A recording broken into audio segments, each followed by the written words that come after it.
भन्नाट रेसिपीमध्ये आपलं खूप खूप स्वागत. मी राजश्री कदम. चला तर शिळ्या भातापासून मस्त कुरकुरीत भजी घेऊन आलेले. इतके चविष्ट ही भजी लागतात ना, एकदा जरी तुम्ही बनवून खाल तर वरचेवर करणार, मला नक्की खात्री आहे. तर त्यासाठी 1 वाटी शिळा भात घेतलेला आहे. लांबट आकाराचा कांदा कापून घेतलेला आहे. धणा जिरा पावडर.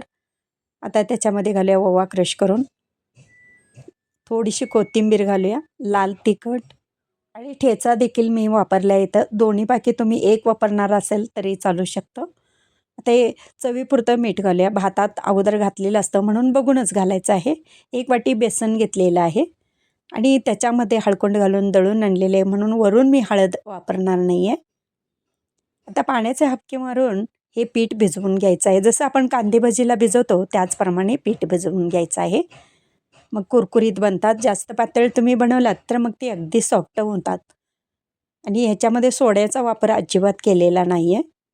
बिना सोड्याची ही भजी बनणार आहेत आणि चविष्ट तर लागतातच लागतात. तर शिळ्या भातापासून भजी देखील तर होतातच. लेमन राईस देखील खूप छान होतो. तो सुद्धा तुम्ही करून पहा. म्हणजे तुमचा भात वाया जाणार नाही. आणि भात म्हणजे आता आपण आणायला गेलो दुकानात किती तांदळाचे रेट असतात तुम्हालाही माहीतच आहे. मग कशाला वाया घालायचं नाही का?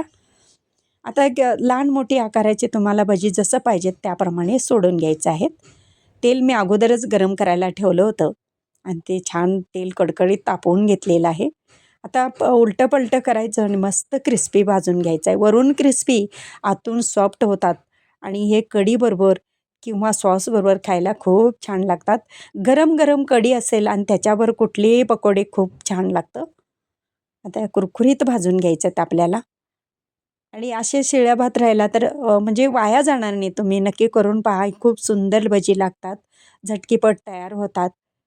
आता हे भाजलेले आहेत. कलर तरी किती सुंदर आलेले आहे पहा. आणि तुम्हाला वाटतात का भातापासून बनलेले आहेत भजी? नाही ना? चला मग मस्त ही बनवून खा राहिलेल्या भातापासून. आजपासून तुम्ही भात टाकणार नाही माझी खात्री आहे. हे पहा, तुम्हाला फोडून दाखवते. हे पहा. आतून सॉफ्ट आणि वरून क्रिस्पी. अगदी मस्त.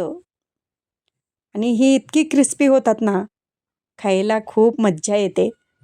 आता तयार झालेली आहेत आपली गरमागरम भजी. माझी रेसिपी व पदार्थ आवडले चॅनलला सबस्क्राईब करा, बेल आयकॉन दाबा, लाईक करा. इतरांना शेअर करण्याचं विसरू नका.